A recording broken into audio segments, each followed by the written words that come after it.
Bismillahirrahmanirrahim. Assalamualaikum warahmatullahi wabarakatuh.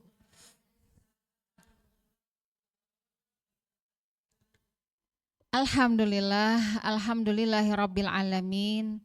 Alhamdulillahilladzi an'ama alaina bi ni'matil Islam wa bi ni'matil iman wa bi ni'matil ukhuwah. Alhamdulillahilladzi allafa baina qulubina fa asbahna bi ni'mati ikhwana. Allahumma sholli ala sayidina Muhammad wa ala ali sayidina Muhammad. Subhanallah walhamdulillah wa la ilaha illallah. Allahu akbar. Subhanaka la ilma lana illa ma 'allamtana innaka antal alimul hakim. Allahumma rzuqna fahman nabiyyin wa hafizal mursalin wa ilhamal malaikati muqarrabin. Masya Allah, masih banyak doa-doa kalau kita mau belajar ya ibu-ibu. Ada yang raditu billahi robba wa bil islami dina dan seterusnya, banyak. Ibu-ibu yang mudah-mudahan semuanya di tempat ini dicintai oleh Allah Subhanahu wa taala. Semoga amal-amal kita mulai sejak tadi kita qiyamul lail ya sampai saat ini diridhoi dan diterima oleh Allah Subhanahu wa taala. Tentu segala puji bagi Allah yang sudah menghadirkan hati dan jiwa kita ya. Allah hadirkan kita ada di tempat ini. Ini adalah sebuah kenikmatan dari Allah Subhanahu wa taala. Ya, alhamdulillah. Kenikmatan kita berada di dalam majelis ilmu. Bisa duduk di majelis ilmu itu, Bu, sama halnya kita sedang duduk di taman surganya Allah Subhanahu wa taala. Jadi sebelum surga di akhirat, ya kita harus rajin datang di surga-surga Allah di dunia ini. Salah satunya adalah majelis ilmu. Ibu-ibu saya lihat majelis ilmu itu adalah majelis yang sangat dicintai, sangat disukai oleh Allah Subhanahu wa taala, tapi paling dibenci sama syaitan. Jadi syaitan itu gak akan pernah suka, gak akan pernah ridho kalau ada hamba Allah punya niat melangkahkan kakinya ke majelis ilmu. Jadi syaitan akan goda sedemikian rupa, akan tarik kita itu dengan berbagai macam alasan supaya kita gak bisa datang. Ada aja itu alasannya. Tapi alhamdulillah hari ini ibu-ibu semua dipilih oleh Allah untuk ada di sini. Semoga Allah makin cinta kepada kita semua ibu-ibu.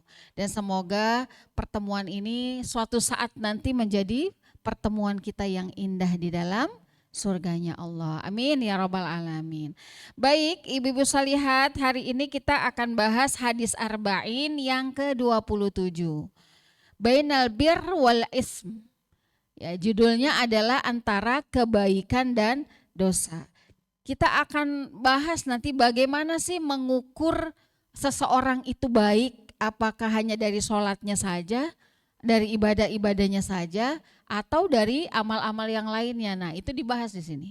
Dan apa itu yang disebut dosa? Kita seringkali bilang itu nggak boleh dosa. Ya, itu dosa, itu maksiat. Paham nggak kita dengan definisi dosa itu apa? Ya, insya Allah kita akan bahas. Ibu-ibu yang dirahmati Allah, kita hari ini berada di zaman yang sedang tidak baik-baik saja, betul Bu? Iya. Banyak para ulama mengatakan bahwa hari ini kita berada di zaman yang penuh fitnah. Ya, kadang kita sering kali dihadapkan oleh hal-hal yang membuat hati kita ini tidak tenang, bingung gitu. Ya, kita dihadapkan oleh pilihan-pilihan hidup yang kita itu tidak selalu mudah bisa membedakan apakah ini kebaikan, apakah ini keburukan, apakah ini albir atau al-ism gitu. Ya, nah, hari ini kita merasakan hal yang demikian. Maka Masya Allah Rasulullah SAW di dalam hadis arba'in ini memberikan arahan ya kepada kita. Menjelaskan satu hadis dari Anin Nawas. Ya, Anin Nawas bin Sam'an radhiyallahu anhu anin Nabi SAW qal.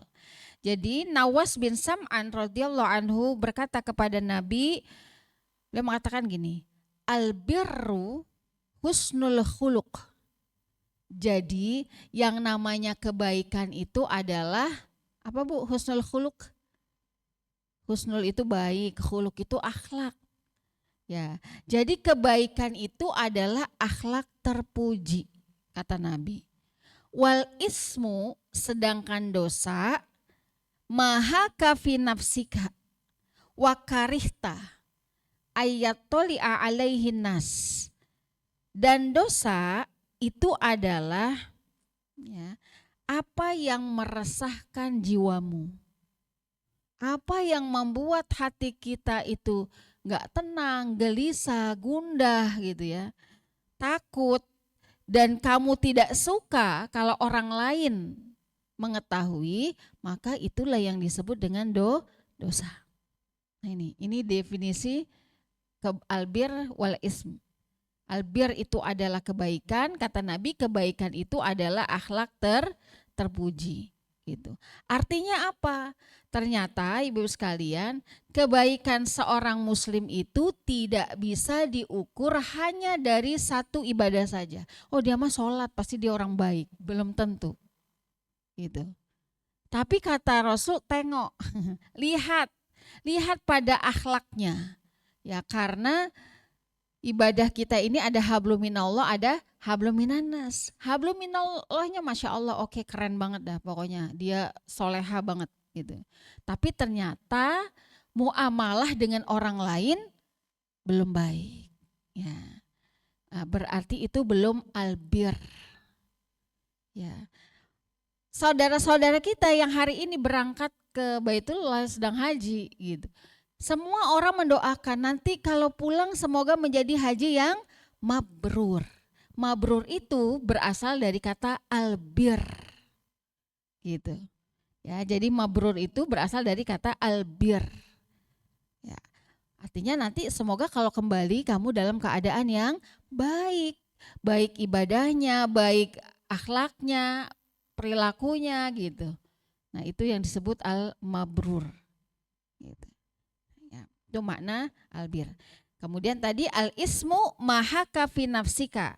Jadi segala sesuatu yang membuat hatimu itu resah, gelisah, nggak tenang, nggak enak pokoknya kalau melakukan, dan nggak suka kalau orang lain tahu kita melakukan itu, berarti itu dosa.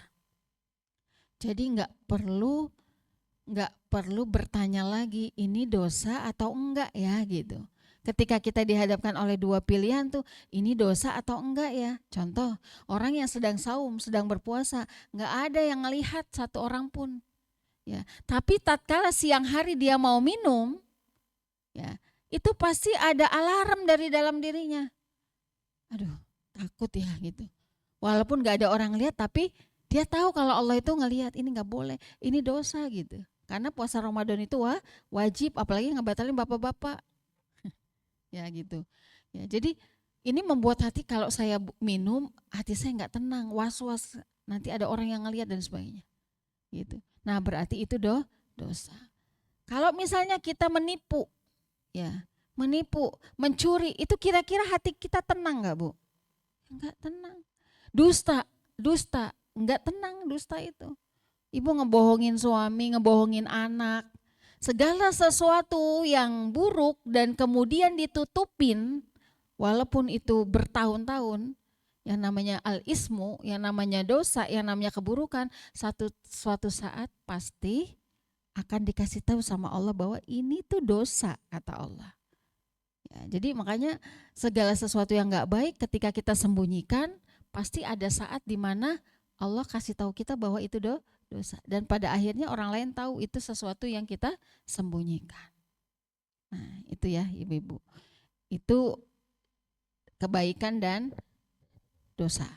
Kemudian kita lanjut lagi. Ibnu Ma'bad radhiyallahu anhu qol, ataitu Rasulullah sallallahu alaihi wasallam faqal, "Ji'ta tas'alu anil bir." Ya. Kemudian Wabiso bin Ma'bad radhiyallahu anhu berkata, aku mendatangi Rasulullah. Lalu beliau bertanya,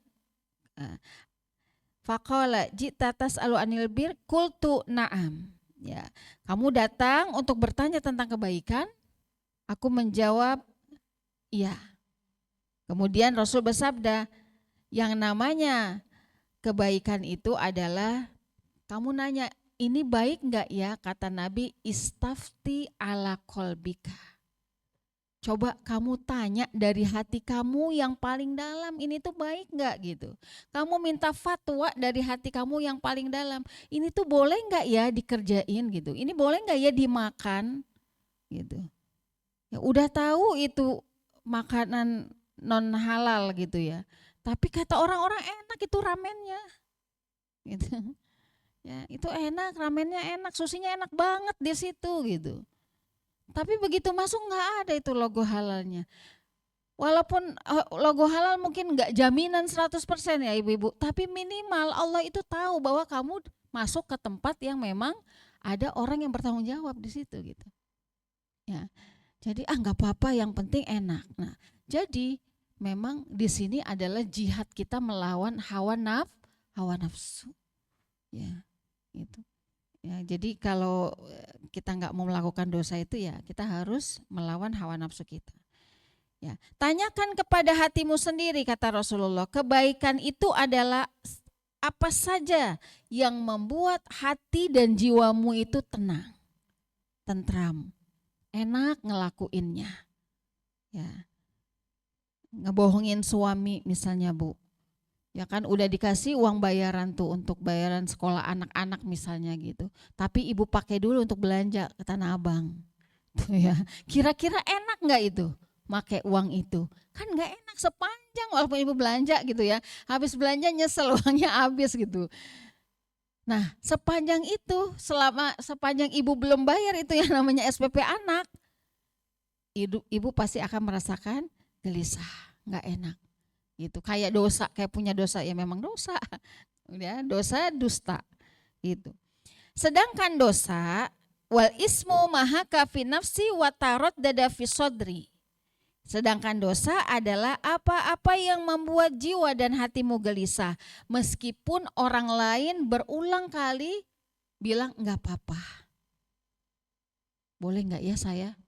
Ini kayaknya makanan ini enak, tapi sus itu kata orang kalau ada rumnya, rum itu nggak halal. Tapi enak, lembut, wangi. Ya, kue-kue yang ada rumnya gitu. Boleh nggak ya? Gitu. Kata temennya gini, nggak apa-apa. Sekali-sekali. Lagi juga itu syubhat kok. Belum tentu ketidakhalalannya. Nah itu Bu, syaitan itu ya beribu cara dia itu akan menjerumuskan manusia. Nggak apa-apa, coba aja sedikit. Nah gitu. Padahal itu dosa. Ibu sambil makan itu sambil ngebati, aduh ini halal nggak ya? Nggak tenang gitu hatinya, ya berarti itu dosa. Nah itu ya ibu-ibu sekalian. Jadi masya Allah. Ya, jadi hadis ini sesungguhnya adalah hadis yang sangat penting buat kita. Ya, karena menjelaskan apa tadi dua hal. Yang pertama hakikat kebaikan, yang kedua adalah tanda-tanda dosa. Makanya nanti di sini akan dibahas gitu. Ya. Baik. Yang pertama akan kita bahas adalah albir tadi. Nah, kita dalamin lagi ya Bu. Tadi sudah saya spill dikit. Albir ya atau kebaikan gitu.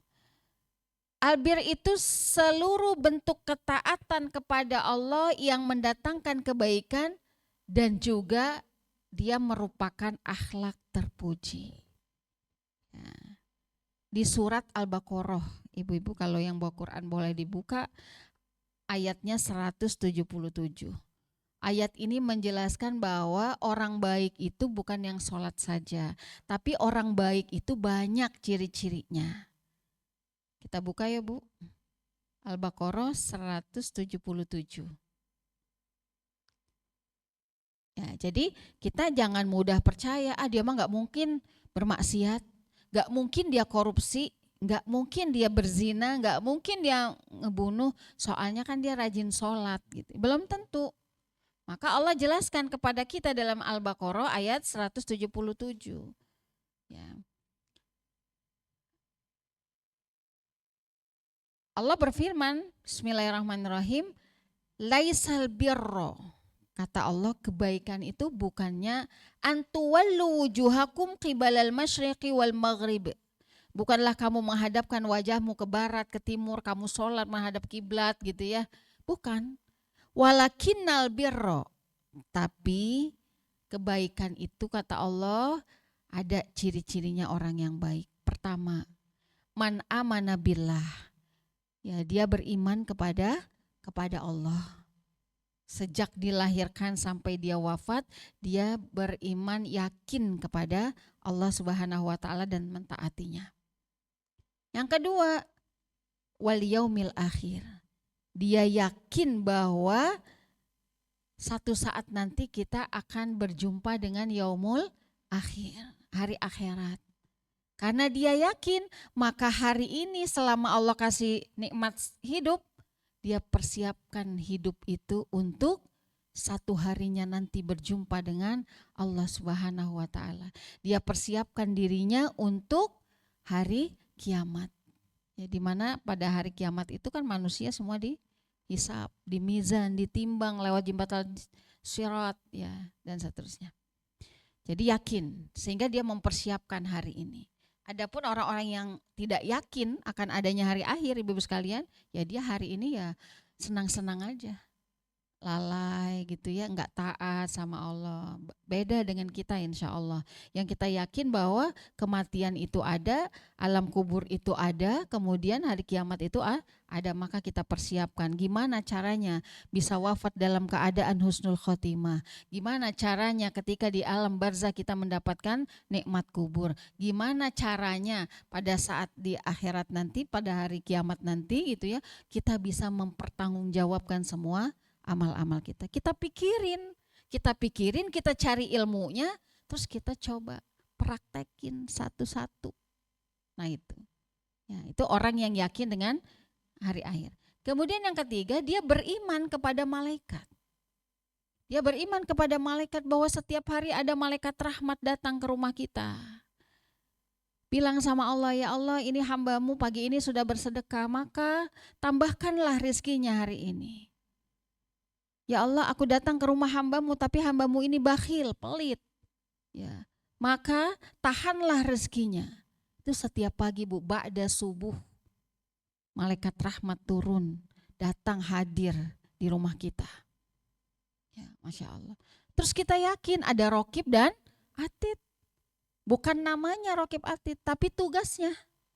Rokib itu artinya dia mengintai, ngelihat kita di mana aja kita jalan ngikutin. Itu namanya Rokib, pengintai artinya. Ya. Tugasnya apa? Ditugaskan sama Allah, kamu catat amal-amal yang baik dari hambaku. Ya. Kemudian Atid, ditugasin sama Allah, kamu catat amal-amal hambaku yang buruk. Dan kalau sudah dicatat, ibu-ibu sekalian, oleh malaikat, nggak bisa dirubah. Nah itu, makanya ma yalfizu min qaulin illa ladaihi raqibun atid. Tidak ada satu kata yang keluar dari lisan kita melainkan di situ ada malaikat raqib dan atid dan seterusnya. Banyak malaikat dengan berbagai macam tugasnya. Kemudian wal kitab. Yakin kepada kitab Allah. Apa itu kitab? Kitab itu adalah surat cinta dari Allah. Al-Quran itu surat cinta dari Allah. Surat cinta itu kalamnya Allah. Ya. Surat cinta itu adalah buat kita bisa berkomunikasi dengan Allah Subhanahu wa taala. Kalau kita yakin, Qurannya tidak hanya dibeli, tapi dibaca. Dibaca, dipelajari, ditadaburi, ya. Kemudian dihafalkan. Interaksi terakhir mengamalkan. Jadi dari 4 interaksi ini ya, mulai membaca, mempelajari, mentadaburi, menghafal, endingnya harus bisa mengamalkan Al-Quran. Itu. Nah itu kalau kita yakin dengan kitab, bahwa Al-Quran itu adalah map kehidupan kita. Wan nabiyyin, dia beriman kepada Nabi. Gimana caranya beriman kepada Nabi? Ittiba'ur Rasul. Ya, dia lakukan apa yang Nabi ajarkan. Dia ikuti apa-apa yang menjadi sunnah dari Nabinya. Rasulullah SAW. Ciri berikutnya kebaikan itu adalah wa atal mala ala hubbihi. Memberikan harta kepada orang lain bukan harta yang rusak, tapi ala hubbihi. Harta atau barang yang dia paling sukain. Nah, itu ujiannya, Bu. Ibu-ibu baru beli baju, baru beli jilbab, baru beli barang-barang lah, pokoknya yang lainnya. Tiba-tiba ada saudaranya minta gitu. Kira-kira dikasih nggak? Gimana sih, saya aja baru beli, belum make, udah diminta gitu ya. Kalau Rasul mah enggak. Ketika Rasul bersama dengan sahabat gitu ya, sahabat bilang bahwa Rasulullah terlihat bersinar ketika menggunakan gamis berwarna merah marun gitu ya. Langsung dikasih sama Rasul, kamu mau gitu ya, ambillah gitu, Masya Allah. Beda tingkat imannya. Kalau kita masih mikir-mikir ya, nanti kumaha baru beli jilbab, belum ini jilbabnya mahal, belum juga dipakai udah diminta. Ada nggak Bu yang kayak gitu di antara kita? Insya Allah ada ya. Ya harus adalah. Wa atal mala ala hubbihi. Jadi memberikan harta yang terbaik, memberikan harta yang engkau cintai, memberikan harta yang engkau lagi senang-senangnya. Wah, itu kebaikan. Sulit ya bagi kita. Gitu. Jadi kalau ada orang mau minta, nih ada kegiatan baksos misalnya, ya kan? Ayo kumpulkan pakaian layak pakai atau barang-barang yang sudah tidak berguna di rumah, nanti dijual, uangnya akan digunakan untuk kegiatan sosial. Nah, ini tadi saya lagi dalam perjalanan tiba-tiba ada teman saya mau ngadain wakaf ya, wakaf barang-barang gitu. Masya Allah, Alhamdulillah ada peluang. Entarlah pulang dari sini saya beres-beres coba barang mana yang bisa dikeluarkan. Kan begitu Bu. Ya, jadi Masya Allah ketika datang yang begitu-begitu tuh, itu artinya Allah lagi kasih peluang pahala buat kita. Berikan yang terbaik. Jangan dikeluarin semua baju-baju yang sudah sobek. Yang layaknya jadi elap, nggak usah dikasih, nggak usah dikeluarin. Gitu. Ya, saya tuh sering yang ngadain bakso tuh, kadang-kadang tuh panitia, ya Allah ini orang ngasih kayak buang gitu. Ya, yang dikasih tuh barang-barang yang ya sudah nggak layak lah, kan namanya juga pakaian layak pakai. Kalau saya bilang second keren, gitu. Ya, jadi itu. Di situ ujiannya wa atal mala ala hubbihi. Nah, kepada siapa? Ada urutannya, Bu. Ya. Pertama zawil kurba, kaum kerabat. Ya. Jadi kita tuh kalau mau bersedekah lihat dulu kita masih punya saudara enggak yang perlu dibantu. Zawil kurba, kaum kerabat. Jangan sampai kita ini sedekah ke masjid tapi ternyata ada kaum kerabat kita, keluarga kita yang kelaparan. Yang hari ini enggak bisa makan, enggak boleh itu. Ya. Secara adabnya enggak baik. Ya. Karena Allah kasih urutan ya di sini. Zawil kurba yang pertama, yang kedua anak yatim. Ya, apalagi ini bulan Muharram ya, ibu-ibu. Biasanya ibu-ibu di bulan Muharram ngadain santunan yatim. Ya, walaupun ada yang mengatakan Muharram itu adalah lebarannya anak yatim gitu. Ya. Tapi itu nggak ada dalilnya ya. Itu mah buat motivasi aja gitu ya. Jadi zawil kurba, kemudian anak yatim, baru yang ketiga itu du'afa wal masakina wa ibnis sabil. Masakin, fakir miskin. Yang keempat Ibnu Sabil. Siapa Ibnu Sabil? Orang yang sedang berjuang di jalan Allah. Siapa mereka? Kalau kita bilangnya fisabilillah itu ya. Ibnu Sabil itu para guru-guru TPA, marbot masjid, musola itu masuk tuh dalam kategori itu. Ya, apalagi kalau dia merantau. Ya. Wasailina wa firriqob, dan orang yang meminta-minta. Itu baru yang urutan terakhir. Kalau ada orang minta-minta di jalan, di lampu merah dan sebagainya, itu deretan yang terakhir. Itu pun kalau kita mau ngasih. Kalau kita nggak mau ngasih, cukup bagi kita mendoakan, bukan mencela. Ini kadang-kala lisan kita nggak bisa terjaga ya. Masih muda, gitu ya. Minta-minta, kan banyak Bu sekarang tuh. Ada yang jadi badut, ada yang jadi pakai apa itu silver, manusia silver ya. Pokoknya macam-macam sekarang bentuknya. Ya, padahal masih muda, masih kuat. Kata Allah dalam surat At-Taubah 115, "Ya'malu." Harusnya kamu bekerja kalau masih muda gitu. Ya, jangan meminta-minta. Nah, itu makanya dikasih urutan yang terakhir sama Allah. Ya, Bagi kita yang nggak mau ngasih, ya sudah, kita doakan saja. Itu ya. Kemudian ciri kebaikan berikutnya adalah as-sholah wa aqamas sholah. Nah, ini tuh baru yang keberapa, Bu, mendirikan sholat. Jadi ternyata kebaikan itu ukuran pertamanya bukan sholat. Ya, dalam ayat ini. Ya. Kalau dalam ayat ini ukuran pertama adalah iman, ya, beriman. Barulah yang kedua adalah sedekah. Yang ketiga baru sholat. Ya, ini kalau dalam ayat ini ya, khusus dalam ayat ini. Setelah itu wa ataz zakah. Ya, tunaikan zakat bagi mereka yang memang sudah memenuhi persyaratannya.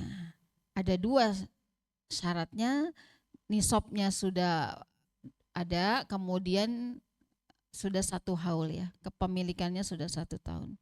Itu kalau zakat mal ya. Kalau zakat profesi setiap hari mendapatkan penghasilan.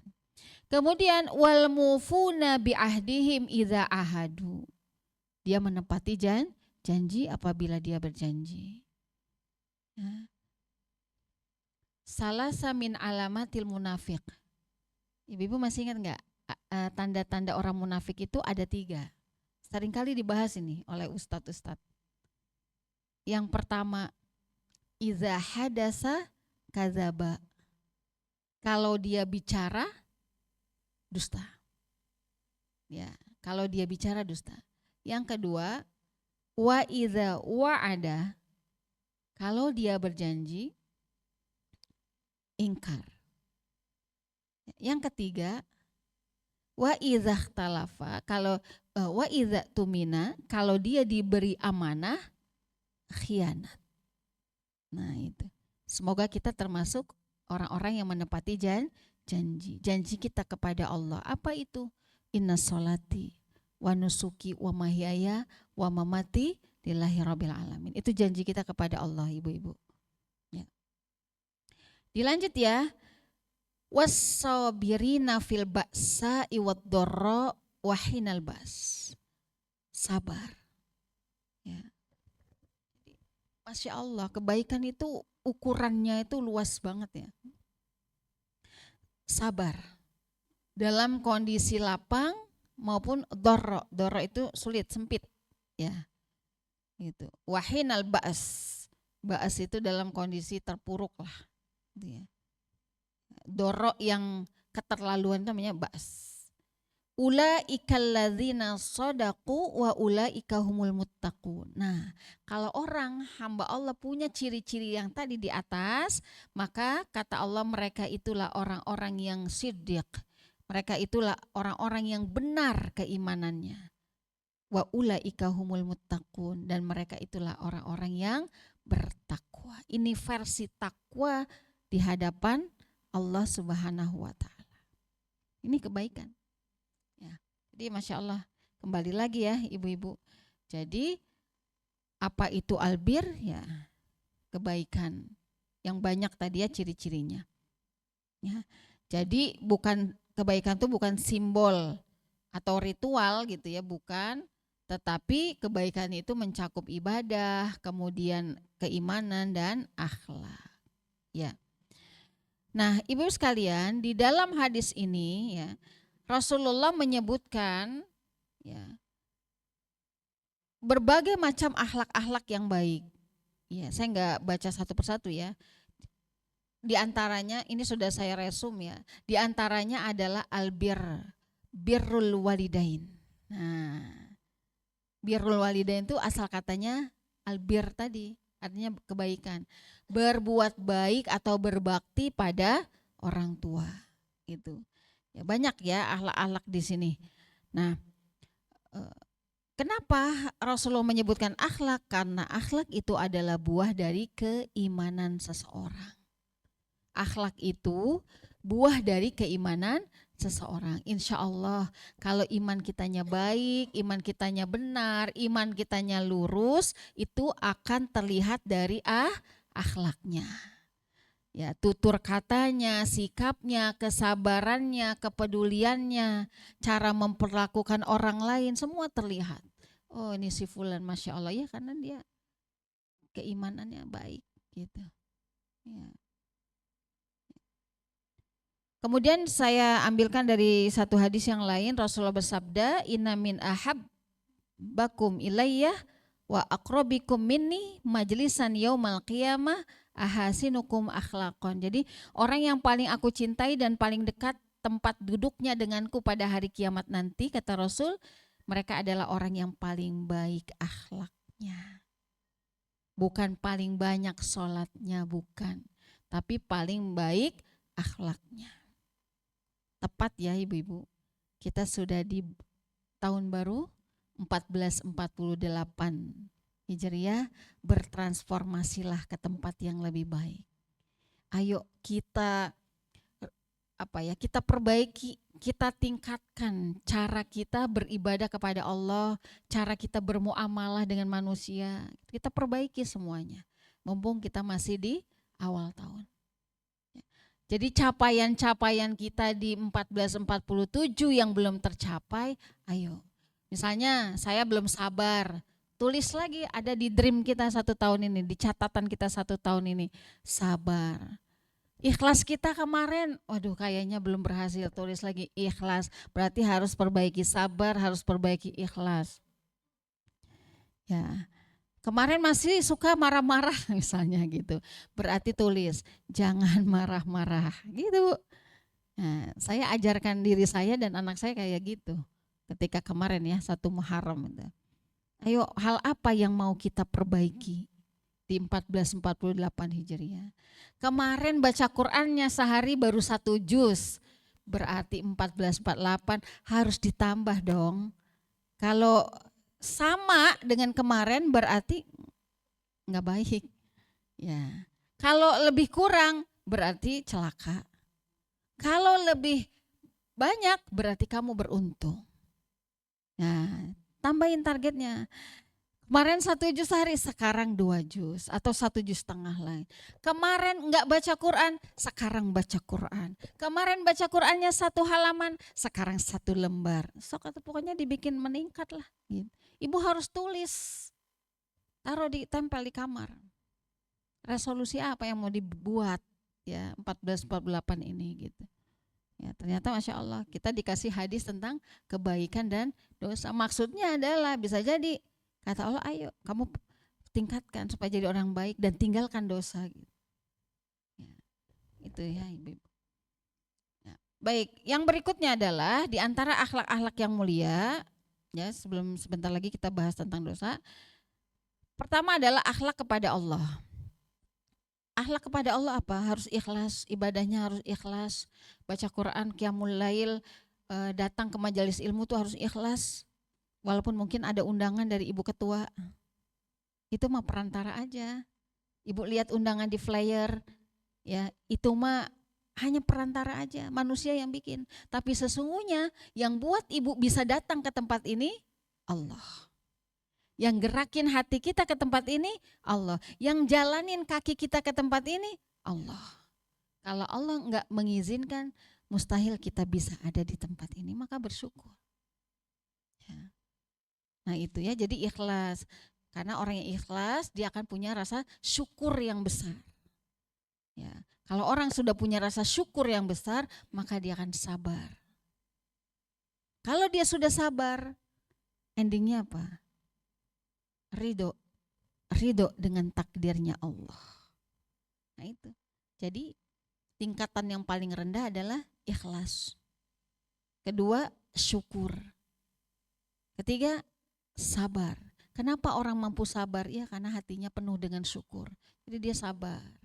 Jalanin hidup sabar, diuji dengan pasangan sabar, diuji dengan anak-anak sabar, diuji dengan tetangga sabar. Masya Allah. Nah kalau sabarnya udah bagus, tingkatan paling tinggi adalah ridho terhadap takdir Allah. Karena dia yakin bahwa Allah itu memberikan takdir, gak pernah salah pilih kepada hambanya. Kenapa Allah kasih kita begini? Karena kata Allah kamu masih mampu jalanin ini. Gitu ya. Yang kedua, akhlak kepada orang tua. Wabil walidaini ihsana, ya tentu berbuat baik. Akhlak kepada sesama, Nah ini yang paling penting, ini muamalah kita ya. Tadi orang tua itu yang utama, ini kepada sesama. Tidak menyakiti. Kadang kita menyakiti dari lisan gak sadar. Kadang hati kita nyakitin orang lain, pengen nyakitin hati orang lain gak sadar. Tangan, kaki kita ya ibu-ibu. Tuh ya, jadi tidak menyakiti. Yang kedua, menolong. Jadi orang yang gemar nolongin orang. Jadi ada hadisnya gini. Jadi Allah itu tidak akan menolong hambanya selama hambanya tidak mau menolong saudaranya. Itulah kira-kira terjemahnya. Jadi Allah tidak akan mau menolong hambanya selama hambanya itu tidak mau menolong sesama. Gitu. Ya. Ketiga, jaga lisan. Jaga lisan. Ini bagian dari akhlak. Jangan sampai kita ahli ibadah tapi ternyata lisan kita belum bisa dijaga dengan baik. Ya semuanya memang harus dilatih ya ibu-ibu ya. Kadang kita udah benar, kadang tergelincir, lupa lagi, hilaf lagi, ya nggak apa-apa, istighfar gitu. Ya. Kadang pengen nggak ngomongin orang. Alhamdulillah selamat satu hari ini nggak ngomongin orang. Ternyata malam tergelincir.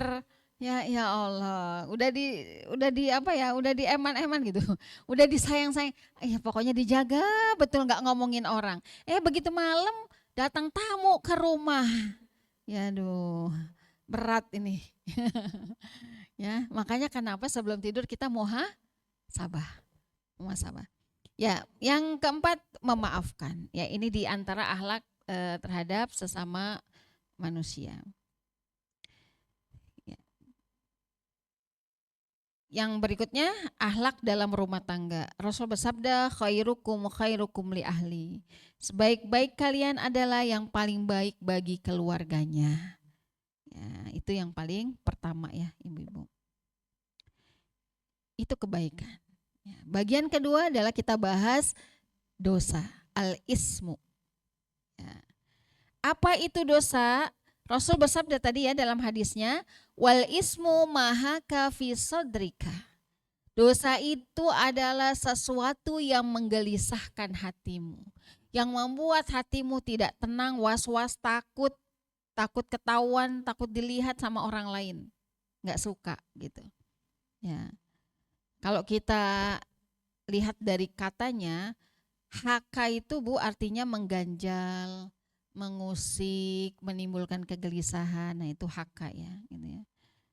Jadi saat seseorang hendak melakukan sesuatu dan merasakan hatinya tidak nyaman, ya, itu berarti alarm. Alarm dosa.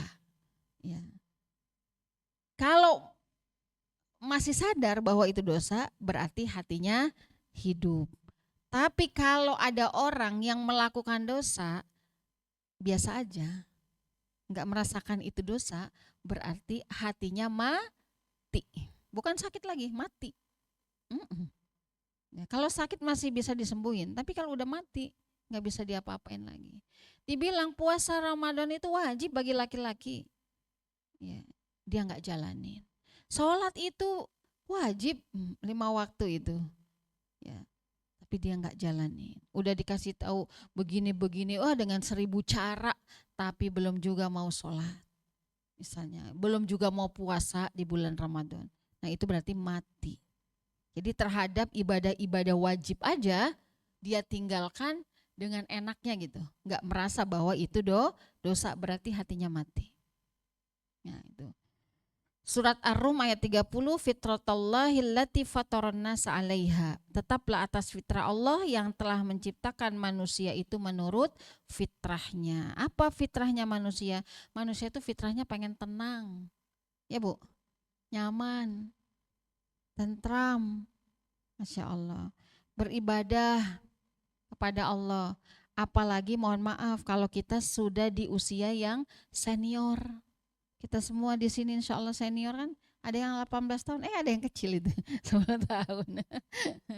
Ya, kalau sudah usia senior ini ya ibu-ibu, kita tuh harus bisa merasakan kenikmatan saat beribadah.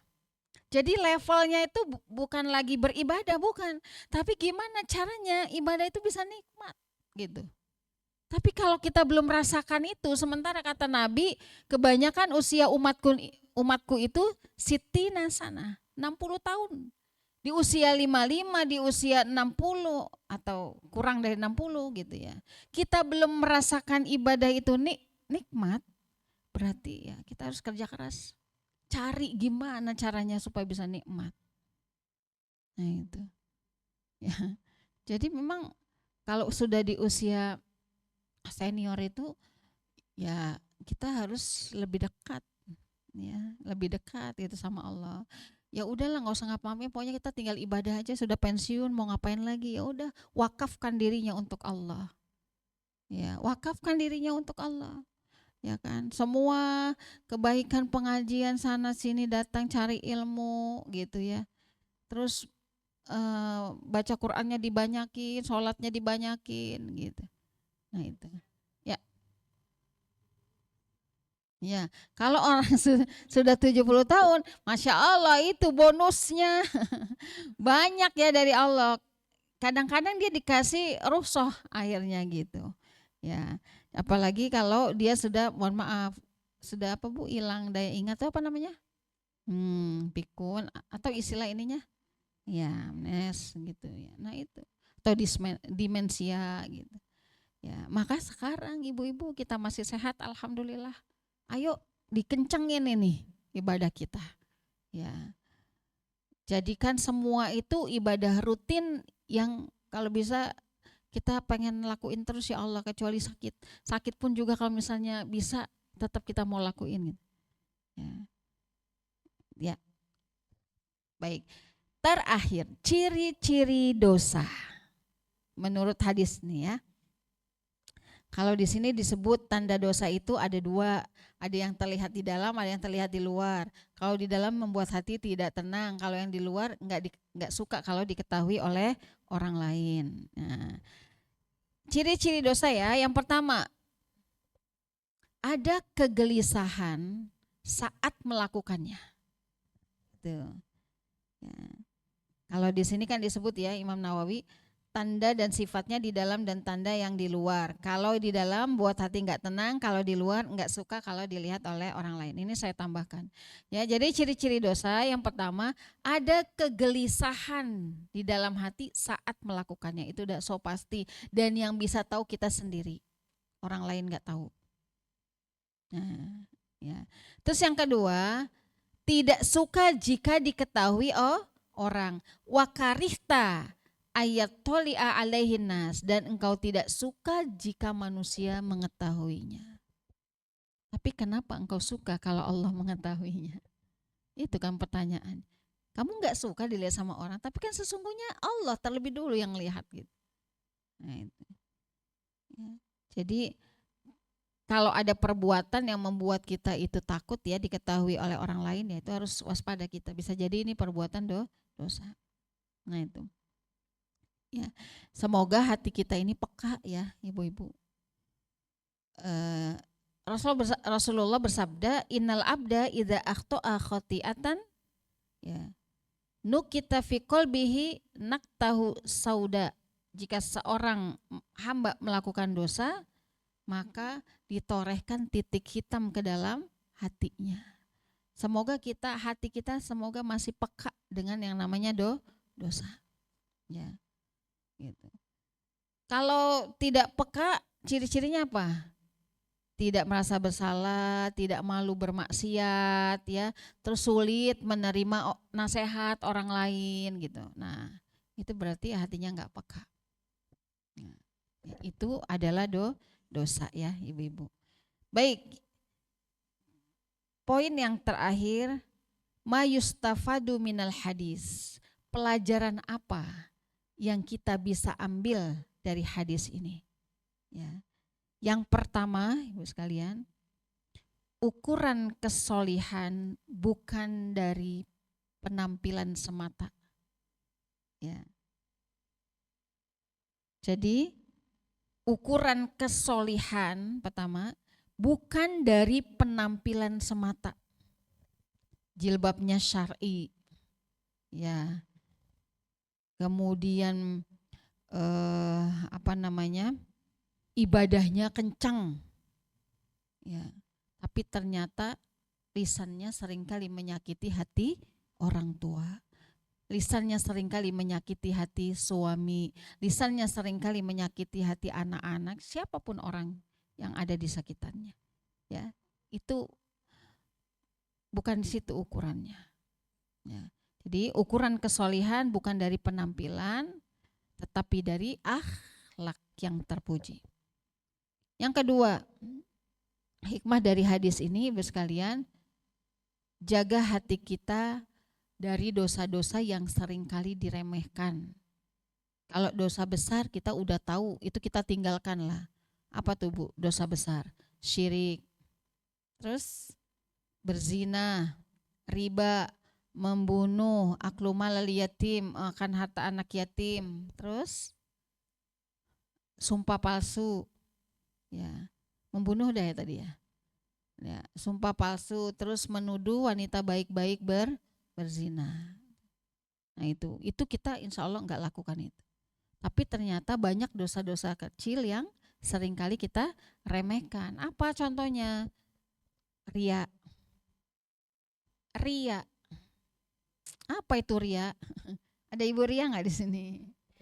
Pamer. Cuman pengen pamer aja. Cuman pengen liatin aja gitu sama orang. Tuh kita capek loh Bu kalau kita tuh ibadah pengennya ria gitu, capek banget. Nah, jadi kalau kita nggak dilihat orang kita nggak ibadah gitu, capek. Sama dengan orang ikhlas gitu.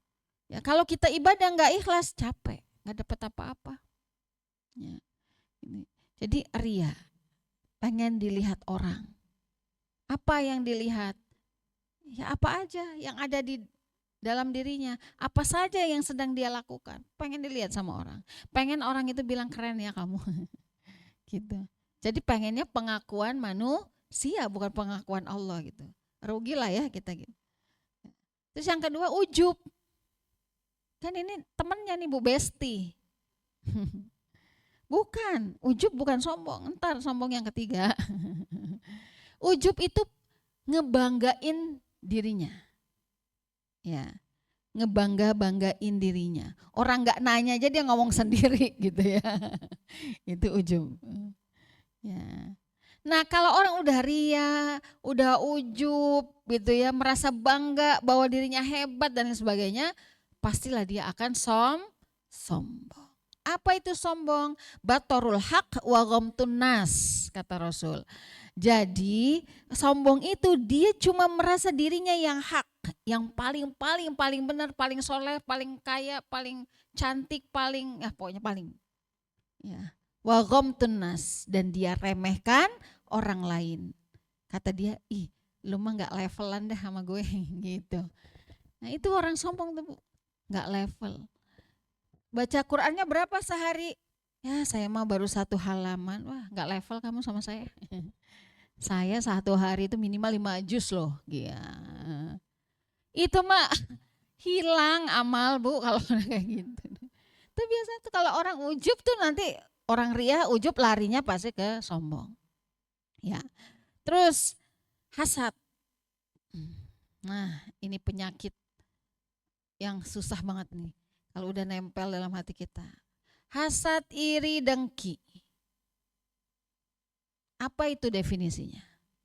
Menginginkan kenikmatan yang ada pada orang lain hilang. Itu hasad. Ya, orang hasad. Dengki lebih parah. Ya. Jadi dia menginginkan kenikmatan yang ada pada orang lain pindah ya, ke dalam dirinya. Ya mirip sini iri, hasad, iri, dengki itu begitu. Dia menginginkan agar nikmat orang itu pindah ke dirinya. Atau itu tadi, dia nggak suka kalau orang lain itu mendapatkan kenikmatan. Jadi pengennya orang lain tuh gagal, pengennya orang lain tuh nggak sukses, pengennya orang lain tuh susah. Apa katanya? Lihat orang susah, senang. Lihat orang senang, susah. Apa itu Bu? Ya, lihat orang susah, senang. Lihat orang senang, susah, yaitu hasad. Ya. Ya, tetangganya baru beli mobil baru, dia yang meriang. Gimana sih? Ya kan? Ya, tetangganya baru beli mobil listrik baru ya. Waduh, dia yang meriang sakit.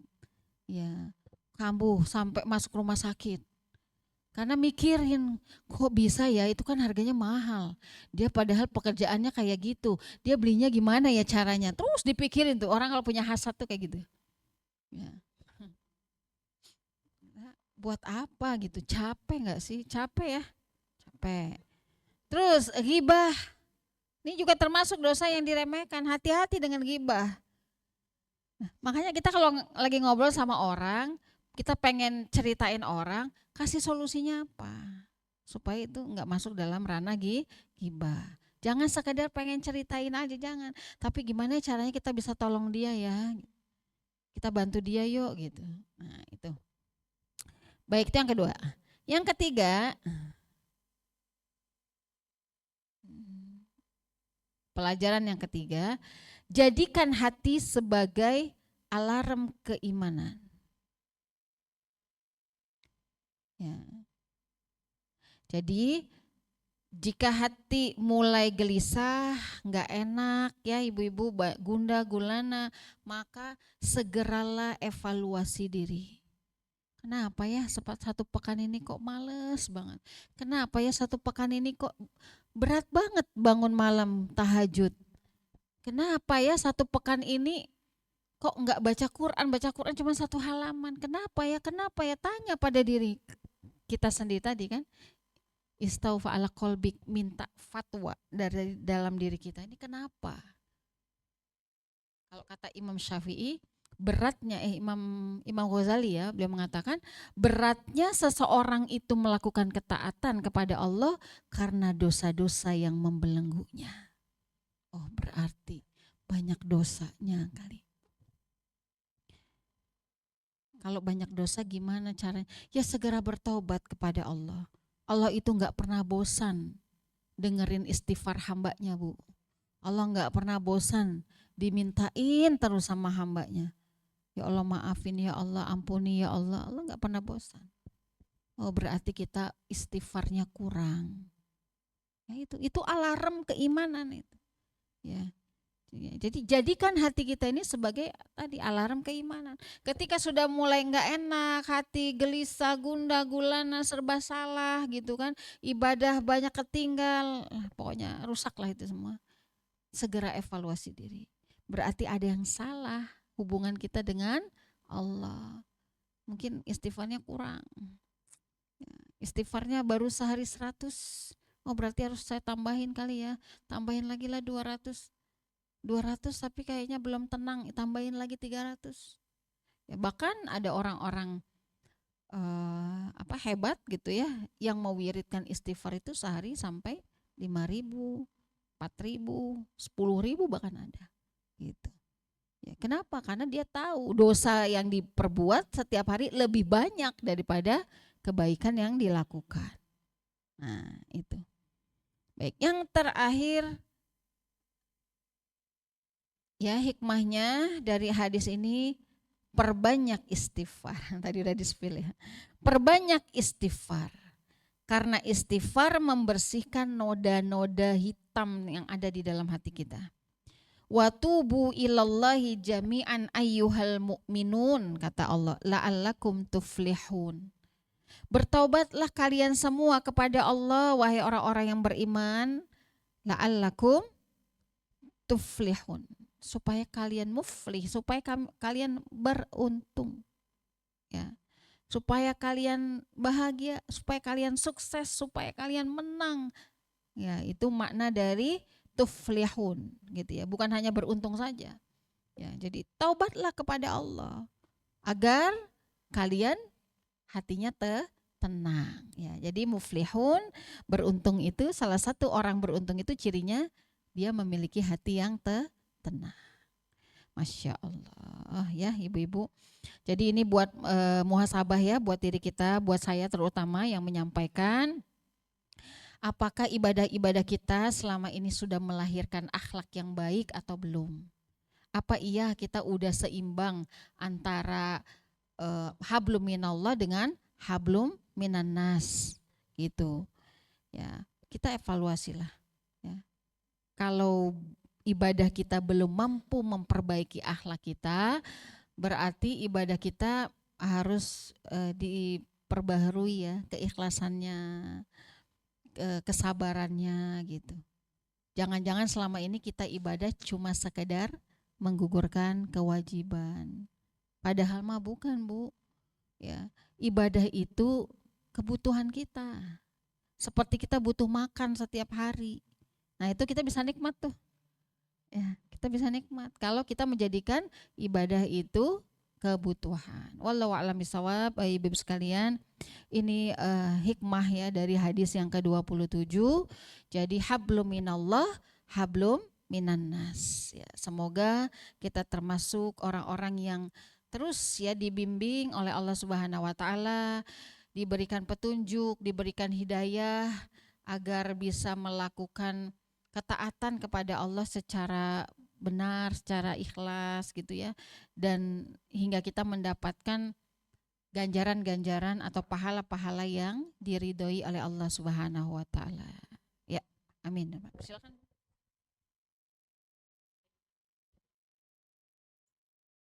Ya.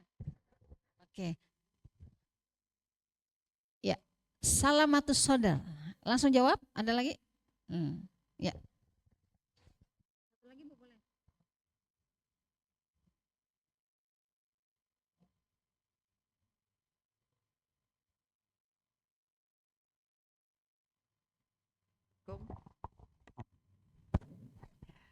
Begini Ustazah, kita kan sekarang di sini kita jangan menggibah, jangan memaki, jangan marah gitu ya. Tetapi kalau kita lihat sekarang Indonesia gitu ya, kita lihat di TV ada terjadi begini, begini, begini. Kita yang nonton pasti marah dan kita memaki, kesel gitu. Nah, bagaimana supaya kita tidak menjudgment atau tidak marah, karena mau tidak mau, kalau kita lihat situasi sekarang kan kita nggak tahu mana yang benar, mana yang salah, mana yang harus kita bela, mana yang harus kita ikuti. Gimana tuh Ustazah? Ya. Makasih. Assalamualaikum warahmatullahi wabarakatuh. Waalaikumsalam warahmatullahi. Ya, yang pertama adalah salamatus sodar. Gimana supaya kita bisa salamatus sodar terhadap orang lain, bisa berlapang dada. Ibu-ibu, kita harus yakin bahwa hati kita ini yang punya Allah. Ya, hati kita yang punya Allah gitu. Jadi gimana caranya bisa salamatus sodar? Hati ini harus dilatih. Ya, nggak bisa salamatus sodar itu sehari ini belajarnya, nggak bisa. Tapi salamatus sodar itu belajarnya panjang. Ya, setiap kali kita diuji oleh Allah harus berlapang dada dengan manusia, ya, yang kadang-kadang nggak sesuai ya dengan kita gitu. Berarti Allah sedang melatih hati kita. Nah, gimana caranya? Pertama, belajarlah untuk memaafkan orang lain. Gitu. Susah, iya, memang susah. Tapi kapan lagi kalau kita nggak mau latih hati kita? Wa in ta'fu wa tasfahu wa taghfiru fa innallaha ghafurur rahim. Allah aja, langsung ingat Allah gitu kita. Allah aja, hambanya yang datang ke Allah dengan bawa dosa seluas lautan, sebanyak pohon-pohon di pegunungan itu. Allah maafin. Masa iya sih, saya ini kan cuman partikel terkecil aja dari makhluknya Allah gitu. Jadi itu Bu, mindset kita mainkan gitu. Memang susah.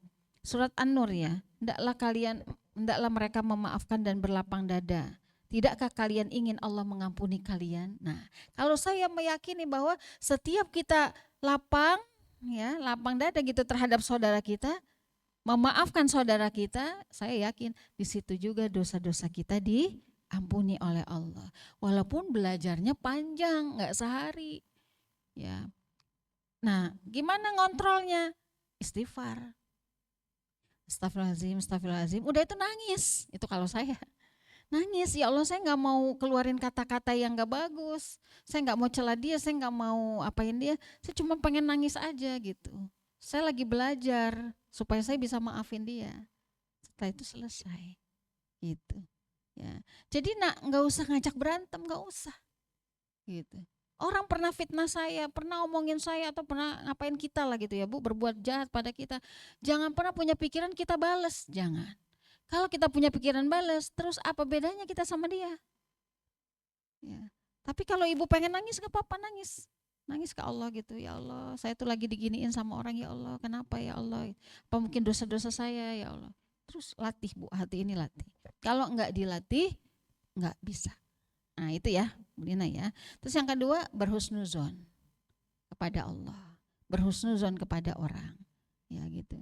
Jadi insya Allah husnuzonnya kepada Allah, oh ya mungkin Allah lagi latih sabar saya, lagi latih ikhlas saya, terus aja berhusnuzon supaya kita tidak nambahin dosa. Ya. Kemudian yang kedua, gimana nih kita nggak boleh marah? Marah itu boleh. Ya. Rasulullah aja marah, gitu ya. Tapi marah yang bagaimana? Nah, ibu-ibu kalau kita melihat kondisi-kondisi sekarang ini ya yang sedang ada di media sosial, negara kita sedang tidak baik-baik saja ini gitu ya. Maka kalau pertama kata Rasul kan gini, man ra'a minkum munkaron falyughayyir. Kalau kamu melihat kemungkaran di muka bumi ini kamu harus rubah. Dengan apa? Biyadih, dengan tangan kamu. Fa illam tastati' fabilisani, dengan lisan kita. Enggak bisa juga. Yang ketiga, wa biqalbihi wa huwa at'aful iman. Yang ketiga, minimal kamu ingkari di dalam hati. Karena kita juga nggak tahu itu ya di televisi itu mana yang baik, mana yang benar gitu. Ini sebenarnya drama atau sandiwara atau beneran sih gitu. Begini-begini ini gitu. Walaupun mungkin sebagian orang udah bisa nebak ya, wah ini mah cuman sesaat aja. Nanti juga ada lagi kok isu yang menghilangkan ini gitu. Ya walau alam ya, apapun kondisinya ibu-ibu sekalian, yang pertama kalau kita lihat itu adalah kemungkaran, sesuatu yang nggak baik, korupsi dan lain sebagainya, kita nggak bisa rubah dengan tangan dengan lisan, minimal nih hati kita mengingkari itu, minimal hati kita membenci itu, minimal hati kita nggak suka dengan itu, walaupun mungkin kita nggak bisa pakai tangan, karena yang pakai tangan mah udah ada orangnya di bagian depan bukan kita, gitu ya, kita minimal di sini. Gitu. Mau mana yang dibelain? Nggak usah ada pembelaan. Ya. Jadikan semua yang terjadi itu sebagai pelajaran. Beres. Dan yang kedua, kalau saya tidak pernah nonton televisi. Jadi saya menghindari nonton televisi. Nggak ada di televisi, ternyata ada di sini. Ya kan? Ya scroll aja. Ya mau tahu sedikit mah boleh. Ya apa sih yang terjadi hari ini gitu kan kita boleh tahu ya gitu. Tapi jangan dinikmati sampai kita akhirnya kesal sendiri, marah-marah sendiri, akhirnya kita menghujat orang-orang tertentu. Nah enggak boleh itu. Itu enggak masuk dalam bagian akhlak yang baik. Tadinya. Karena memang bukan ranah kita. Ranah kita minimal nih hati enggak suka dengan apa yang terjadi. Korupsi enggak jadi, apa nggak suka gitu ya, kita benci lah itu karena memang juga nggak boleh. Suap menyuap ada di situ nggak boleh, itu zolim nggak boleh, cari keuntungan sebesar-besarnya nggak boleh, itu yang kita ingkari gitu. Nah selebihnya benar atau nggak benar wallahu a'lam. Nah gitu ya ibu. Rasul pun juga marah gitu ya terhadap hal-hal yang itu melanggar aturan-aturan Allah Subhanahu wa taala. Wallahu a'lam bishawab, ini yang bisa saya sampaikan, semua jadi nasihat buat saya juga kita semuanya ya ibu-ibu. Mari kita tutup pertemuan ini dengan baca doa bersama-sama. Kita awali dengan istighfar. Nastaghfirullahalazim, nastaghfirullahalazim, nastaghfirullahalazim.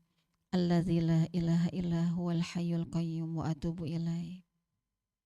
Allahumma sholli ala Muhammad wa ala ali Muhammad. Alhamdulillah, alhamdulillah ya Allah, hamdan syakirin, hamdan na'imin, hamdan yuafi ni'amahu wa yukafi'u mazidah.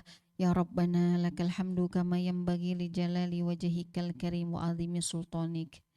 Allahumma ighfir lil muslimina wal muslimat wal mu'minina wal mu'minat al ahya'i minhum wal amwat bi rahmatika ya arhamar rahimin. Allahumma inna nas'aluka hubbaka wa hubba man yuhibbuka wa hubba ila amalin yuqarribuna ila hubbika. Allahumma arhamna bil Qur'an. Allahumma ja'al lana wa auladana min ahlil Qur'an. Rabbana hab lana min azwajina wa dzurriyyatina qurrata a'yun waj'alna lil muttaqina imama. Allahumma inna nas'aluka ilman nafi'a wa rizqan halalan wa thayyiban wa amalan mutaqabbala. Rabbana fir lana dzunubana wa liwalidina warhamhum kama rabbawna shighara. Rabbana taqabbal minna innaka antas samiul alim wa tub alaina innaka antat tawwabur rahim. Rabbana atina fid dunya hasanah wa fil akhirati hasanah wa qina adzabannar. Subhana rabbika rabbil izzati amma yasifun wa salamun alal mursalin walhamdulillahi rabbil alamin. Amin ya rabbal alamin. Kebenaran tentu milik Allah. Semoga menjadi petunjuk hidayah buat kita bersama ya ibu-ibu. Kurang salah hilaf tentu datang dari saya sebagai hamba Allah yang lemah. Tolong dimaafkan. Mohon maaf lahir dan batin. Aku qouli hadza wa astaghfirullaha wa lakum. Assalamualaikum warahmatullahi wabarakatuh.